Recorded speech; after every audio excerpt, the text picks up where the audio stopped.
Dinesh Gundu Rao health minister ಇದ್ದಾರೆ, BDA chairman ಇದ್ದಾರೆ, Harris ಅವರು ನಮ್ಮ ಅಡ್ಮಿನಿಸ್ಟ್ರೇಟರ್ ಇದ್ದಾರೆ,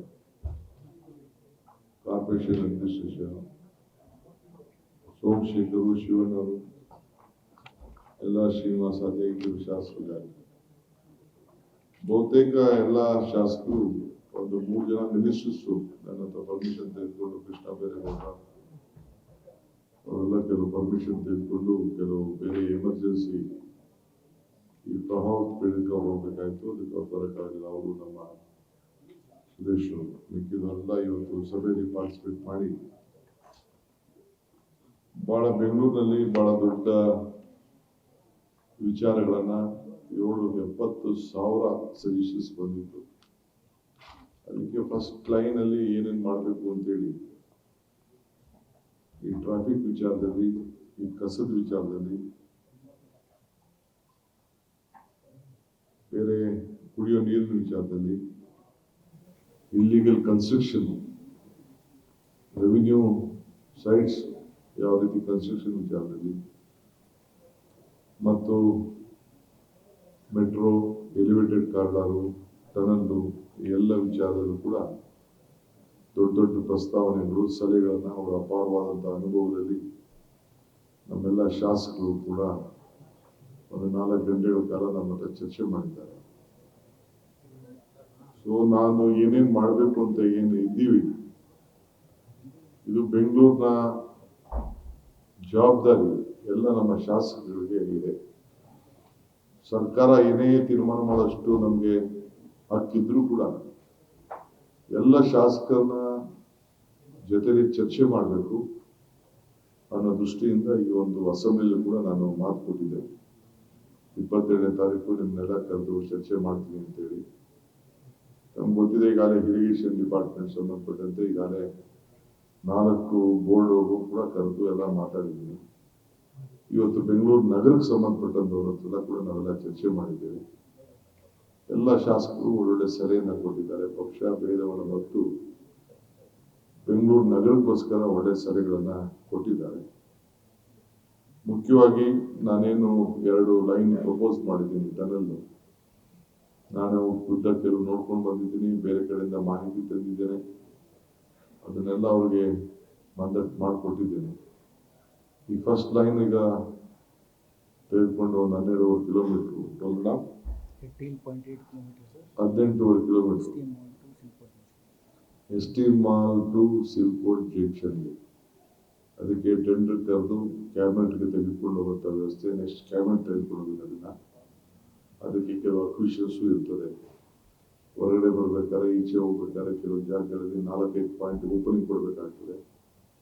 ಆ ಜಾಗದ ಕೂಡ ಕೆಲವು ಅಕ್ವಿಷನ್ಸ್ ಕೂಡ ಇರ್ತದೆ.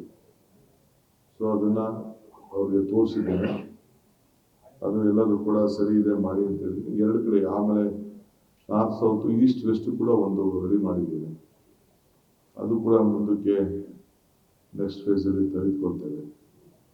ಈ ಮಧ್ಯದಲ್ಲಿ ಒಂದು ಡಿಸಿಷನ್ ಬಂದಿದ್ದೇವೆ, ಎಲ್ಲೂ ಇನ್ನು ಮುಂದಕ್ಕೆ ಅಕ್ವಿಷನ್ ಮಾಡೋಕ್ಕಾಗಲ್ಲ. ಈಗ ಆಗೋಗಿದೆ ಮೆಟ್ರೋ ವಿಚಾರದಲ್ಲಿ. ನೆಕ್ಸ್ಟ್ ಏನೇ ಮೆಟ್ರೋ ಮಾಡಿದ್ರು ಬೆಂಗಳೂರು ಕಾರ್ಪೊರೇಷನ್ ಲಿಮಿಟ್ಸ್ ಅಲ್ಲಿ ಎಲ್ಲ ಡಬಲ್ ಡಕ್ಕರ್ ಮಾಡಬೇಕು ಅಂತ. ಡಬಲ್ ಅಂತಂದ್ರೆ ಒಂದ್ ಕಡೆ ಈಗೇನು ನಾವು BTM layout, Ragigudda, silk board, ಇದು ಸಿಲ್ಕ್ ಬೋರ್ಡ್ ಆಫೀಸ್ ಮೊನ್ನೆ ಹೋಗಿ ನಾನು ಟ್ರಯಲ್ ತೋರಿಸ್ದೆ. ಆ ತರ ಇಡೀ ಬೆಂಗಳೂರು ನಗರದಲ್ಲಿ ಎಲ್ಲೇ ಆದ್ರೂ ಕೂಡ ಕೆಳಗಡೆ ರೋಡ್ ಇರ್ತದೆ, ಮೇಲೆ ಎಲಿವೇಟೆಡ್ ರೋಡ್ ಇರ್ತದೆ, ಅದರ ಮೇಲೆ ರೈಲ್ ಹೋಗ್ತದೆ. ಆ ರೀತಿ ಮಾಡಬೇಕು ಅಂತೇಳಿ ನಾವು ತೀರ್ಮಾನವನ್ನ ಮಾಡಿದ್ದೇವೆ. That is the general policy. ಈ ನಮ್ಮ ಸರ್ಕಾರದ ಟೆನ್ಯೂರ್ನಲ್ಲಿ ಅದೊಂದು ಮೇಜರ್ ಡಿಸಿಷನ್ಸ್ ತಗೊಂಡಿದ್ದೇವೆ. ಫೀಸಿಬಲ್ ಇದೆ, ಮಾತಾಡೋದು ಸ್ವಲ್ಪ ಅವಕಾಶ ಕೊಡಿ. ಆಮೇಲೆ ನೆಕ್ಸ್ಟ್ ಕಾರ್ಪೊರೇಷನ್ ಮತ್ತು ಮೆಟ್ರೋ ಇಬ್ರು ಅದನ್ನ ಕಾಸ್ಟ್ ನ ಶೇರ್ ಮಾಡ್ತಾರೆ. ಅವರಿಬ್ರು ಸೇರಿ ಶೇರ್ ಮಾಡ್ತಾರೆ. ಯಾಕಂದ್ರೆ ಮೆಟ್ರೋಗೆ ವೈಬಿಲಿಟಿ ಅವ್ರಿಗೂ ಬರಬೇಕು, ನಮ್ಮ ಕಾರ್ಪೊರೇಷನ್ಗೂ ಬರಬೇಕು. ಅದೇನು ಕಾಸ್ಟ್ ಬರ್ತದೆ ಅದನ್ನ ಇಬ್ರು ಸೇರಿ ಅವ್ರಿಗೆ ಎಷ್ಟೆಷ್ಟು ಬರ್ತದೆ ಅನ್ನೋದನ್ನ ಇಬ್ರು ಸೇರಿ ಶೇರ್ ಮಾಡ್ತಾರೆ.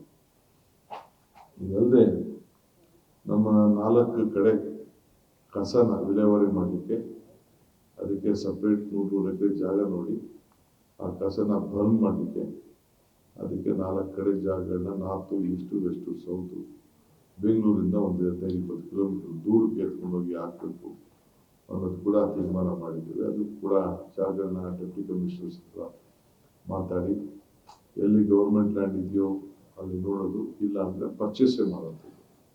ಡೆಪ್ಟಿ ಕಮಿಷನರ್ಸೇ ಪರ್ಚೇಸ್ ಮಾಡಿ ಒಂದು ವಾಲ್ ಗೀಲೆಲ್ಲ ಕಟ್ಬಿಟ್ಟು ಅದ್ರ ಒಳಗಡೆ ಅದನ್ನೆಲ್ಲ ಇಲ್ಲ ಪವರ್ ಆರು ಮಾಡಲಿ, ಗ್ಯಾಸ್ ಆರು ಮಾಡಲಿ, ಅವಾಗೆಲ್ಲ ಟೆಂಡರ್ ಕರೆದು ಕೊಡುವಂಥದ್ದು.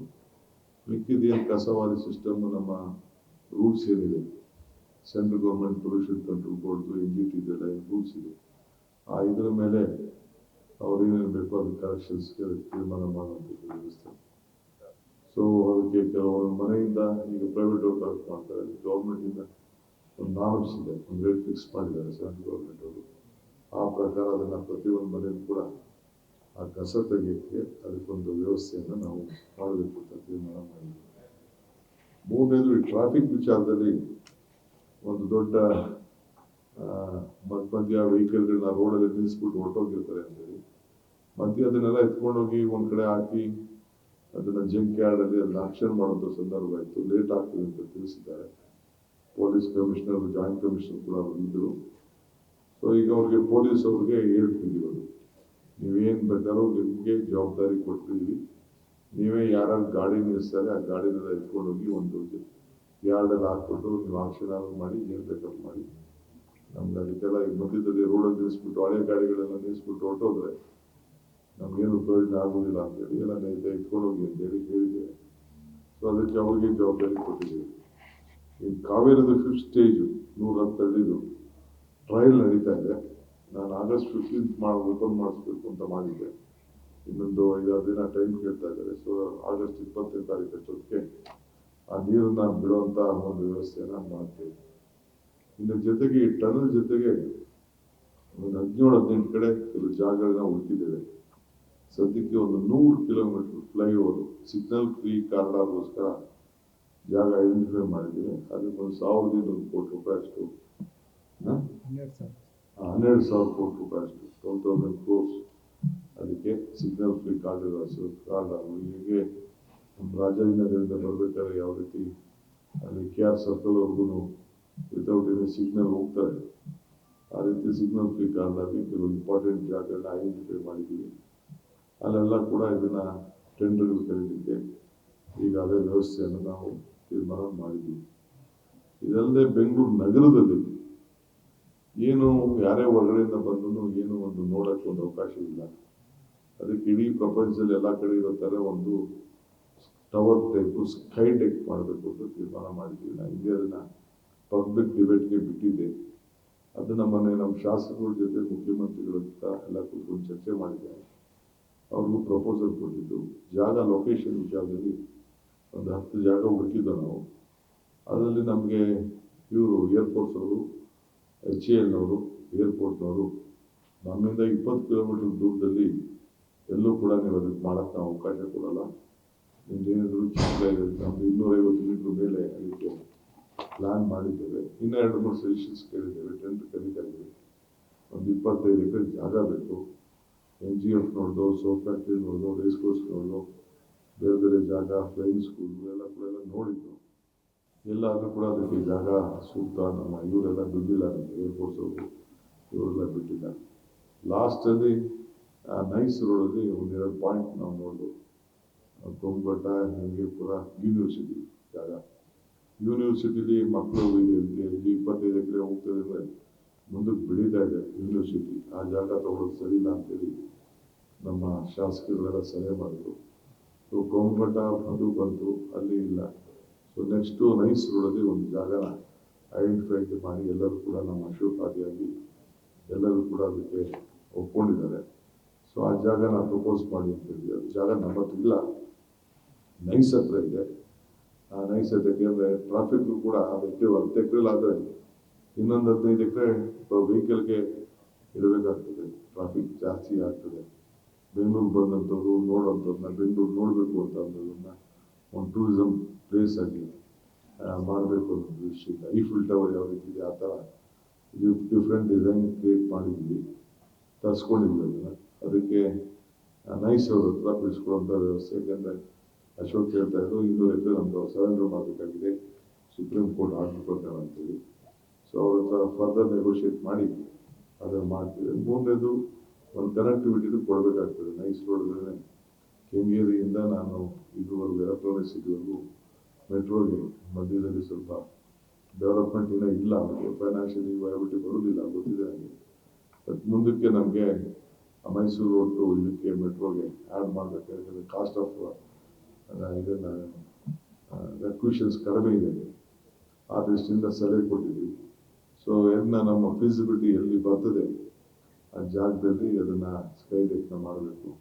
ಅದನ್ನು ಸದ್ಯಕ್ಕೆ ಗೌರ್ಮೆಂಟಿಂದಲೇ ಮಾಡ್ತೀವಿ. ಮಧ್ಯೆ ಪಿ ಮಾಡಬೇಕು ಅಂತಿತ್ತು, ಅದನ್ನೆಲ್ಲ ಬೇಡ ಅನ್ಸು ಗೌರ್ಮೆಂಟಿಂದಲೇ ಮಾಡಿ, ಯಾರು ಮ್ಯಾನೇಜ್ಮೆಂಟ್ ಬೇಕಾದ್ರೆ ಬೇರೆ ಕೊಡೋಣ ಮೇಂಟೆನೆನ್ಸ್ಗೆ ಅಂತೇಳಿ ಇದನ್ನು ಕ್ಯಾಬಿನೆಟ್ಗೆ ಸಬ್ಜೆಕ್ಟನ್ನು ನಾನು ತೆಗೆದುಕೊಂಡು ಹೋಗ್ತಾ ಇದ್ದೀನಿ. ಎಲ್ಲ ಕ್ಯಾಬಿನೆಟ್ನ ಸಬ್ಜೆಕ್ಟ್ಗೆ ತೆಗೆದುಕೊಳ್ತಾರೆ.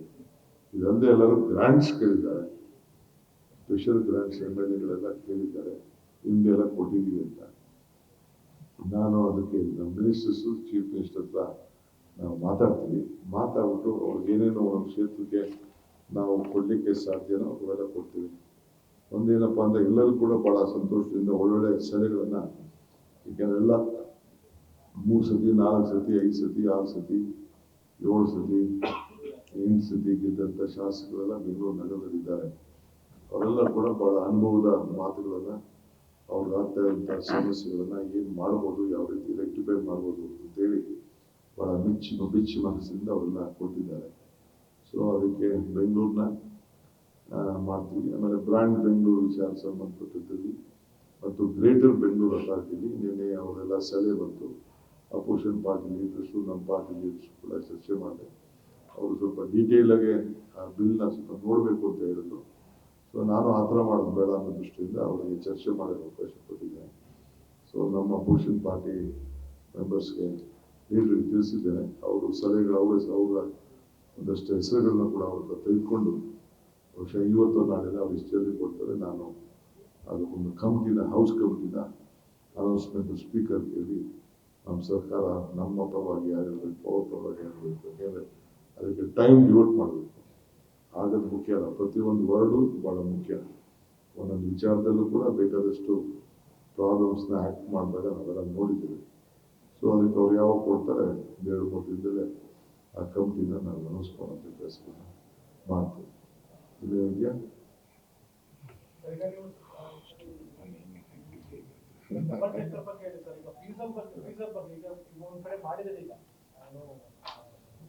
ರಾಗಿ ಗುಡ್ಡಲ್ಲಿ ಮಾಡಿದಿರ, ಅದನ್ನ ಟ್ರಯಲ್ ಮಾಡ್ತಾ ಇದ್ರ, ಅದು ರಿಪೋರ್ಟ್ ಬಂದಿದೆಯಾ ಅಥವಾ ಆಧಾರ ಇಟ್ಕೊಂಡು ಮಾಡಬೇಕು? ಇಲ್ಲ, ಅದು ನಾನು ಅದನ್ನು ನಾಗ್ಪುರಲ್ಲೂ ಓಡಾಡ್ಕೊಂಡು ಬಂದಿದ್ದೆ. ನಾಗ್ಪುರದಲ್ಲೂ ಹೋಗಿ ನೋಡಿದ್ದೀನಿ. ನಮ್ಮ ದಕ್ಷಿಣ ಭಾರತದಲ್ಲಿ ಇದೇ ಮೊದಲು ಮಾಡಿರುವಂಥದ್ದು. ಅದರ ಸಾಧಕ ಬಾಧಕಗಳು ಕೂಡ ನಾವೆಲ್ಲ ಗಮನಿಸಿದ್ದೇವೆ. ಒಂದು ಸೈಡ್ ಮಾತ್ರ ಈಗ ಓಪನ್ ಆಗಿದೆ, ಇನ್ನೊಂದು ಸೈಡ್ ಓಪನ್ ಆಗಬೇಕು.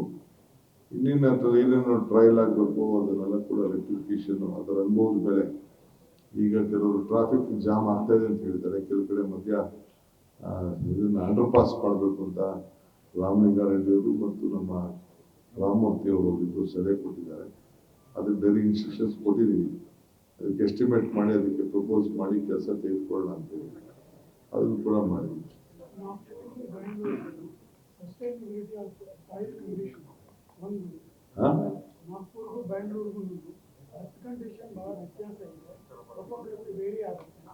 ಏನಿಲ್ಲ, ಬ್ಯಾಂಗ್ಳೂರ್ ಭೂಮಿಗೆ ತಂದೆ ಆದಂತ ಒಂದು ಶಕ್ತಿ ಇದೆ. Most well accepted soil, hard rock ಎಲ್ಲ ಇದೆ. ಇಲ್ಲಿ ಎಲ್ಲ ಡೈಜೆಸ್ಟ್ ಮಾಡ್ಕೊಡ್ತೀವಿ.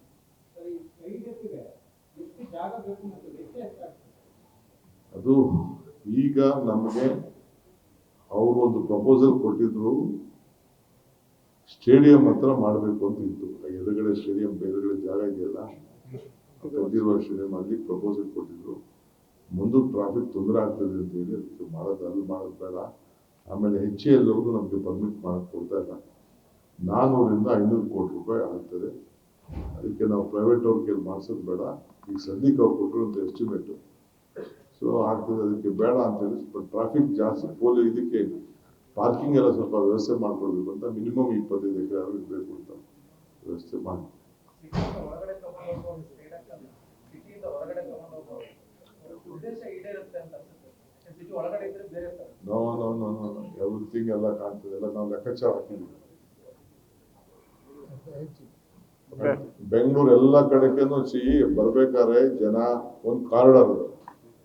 ಹೊರಗಡೆ ಬಂದು ವೆಹಿಕಲ್ ಹಳ್ಳಿಯಿಂದ ಬಂದವರು, ಟೂರಿಸಂ ಆಗಿ ಹೋದವರು, ಬಸ್ಗಳು ಬರ್ತಾರೆ, ಬಸ್ಸಲ್ಲಿ ಟೂರ್ ಬರ್ತಾರೆ, ಬೆಂಗಳೂರು ನೋಡಕ್ ಬರ್ತಾರೆ. ಎಲ್ಲ ಬಂದಾಗ ಹೋಗ್ಬೇಕಾದ್ರೆ ಸ್ವಲ್ಪ ಫ್ರೀ ಟ್ರಾನ್ಸ್ಪೋರ್ಟೇಷನ್ ಒಂದು ಅವಕಾಶ ಇರಬೇಕು. ಅದಾದ್ಮೇಲೆ ಮೈಸೂರಿಗೆ ಹೋಗ್ತಾರೆ, ಕೂರ್ಗ್ ಹೋಗ್ತಾರೆ, ಬೆಂಗಳೂರು ಸಿಟಿಗೆ ಬರ್ತಾರೆ. ಅದನ್ನ ಟ್ರಾಫಿಕ್ ಕೂಡ ಗಮನದಲ್ಲಿ ಇಟ್ಕೊಳ್ಬೇಕು ನಾವು. ವಿತೌಟ್ ಟ್ರಾಫಿಕ್ ಪೊಲೀಸ್ ಇಲ್ಲದೆ, ಯಾಕೆಂದ್ರೆ ಎಲ್ಲರೂ ಸ್ವಲ್ಪ ನೈಸ್ ರೋಡು, ಸ್ವಲ್ಪ ಡಬಲ್ ರೋಡ್ ಇದೆ. ಇನ್ನ ಆ ಕಡೆ ಈ ಕಡೆ ಇನ್ನ 50 ಅಡಿ ಇದೆ. ಇನ್ನ 50 ಅಡಿ ಎಕ್ಸ್ಟೆಂಡ್ ಮಾಡ್ಲಿಕ್ಕೆ ಕೂಡ ಆ ನೈಸ್ ರೋಡ್ಗೆ ಅವಕಾಶ ಇದೆ. ಆ ದೃಷ್ಟಿಯಿಂದ ನಮ್ಮ ಅಶೋಕ್ ಅವರು ಅದನ್ನ ಅಲ್ಲಿ ಸರ್ವೆ ಮಾಡಿದ್ದಾರೆ. ಅವ್ರು ಹೇಳೋದ್ರಲ್ಲೂ ಬಹಳ ಅರ್ಥ ಇದೆ.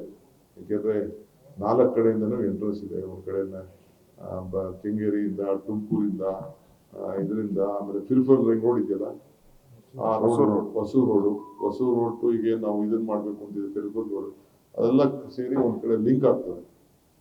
ಲಿಂಕ್ ಆಗಿ ಅಲ್ಲಿಗೆ ಸೇರ್ತದೆ. ನಾವು ಹೊಸ ರೋಡುನು ಅಲ್ಲಿಗೆ ಬಂದು ಬರೋಕ್ಕೆ ಅವಕಾಶ ಇದೆ. ಸೊ ಆ ದೃಷ್ಟಿಯಿಂದ ಆ ಸಲಹೆ ಮಾಡಿದ್ದಾರೆ. ಇವ್ರ ಸಲಹೆ ಏನ್ ಹೇಳಿದೆ ಅದನ್ನ ಕ್ಯಾಬಿನೆಟ್ ತೆಗೆದುಕೊಂಡು ಹೋಗ್ತೀವಿ. ಬೆಂಗಳೂರು ಕೆರೆಗಳನ್ನೆಲ್ಲ ನೆಕ್ಸ್ಟ್ ಒಂದು ಮೀಟಿಂಗ್ ಮಾಡ್ತಾ ಇದ್ದೀನಿ. ಬೆಂಗಳೂರು ಕೆರೆನ ಲೇಕ್ ಡೆವಲಪ್ಮೆಂಟ್ ಅಥಾರಿಟಿ BWCC ಮಾಡಿ ಎಲ್ಲದಕ್ಕೂ ಕೂಡ ಟ್ರೀಟ್ ಮಾಡಿ ವಾಟರ್ನ ಕೆರೆಗಳನ್ನ ತುಂಬಿಸಿ ಆ ವಾಟರ್ ಅಂಡರ್ ಗ್ರೌಂಡ್ ನ ಹೆಚ್ಚಿಸಲಿಕ್ಕೆ ಒಂದು ಪ್ರೋಗ್ರಾಮ್ನ ಸೆಪರೇಟ್ ಪ್ರೋಗ್ರಾಮ್ನ ಮಾಡ್ತಾ ಇದ್ದೀವಿ. Thank you. ಗ್ಯಾರಂಟಿ ನ್ಯೂಸ್, ಸುದ್ದಿ ಖಚಿತ, ನ್ಯಾಯ ನಿಶ್ಚಿತ.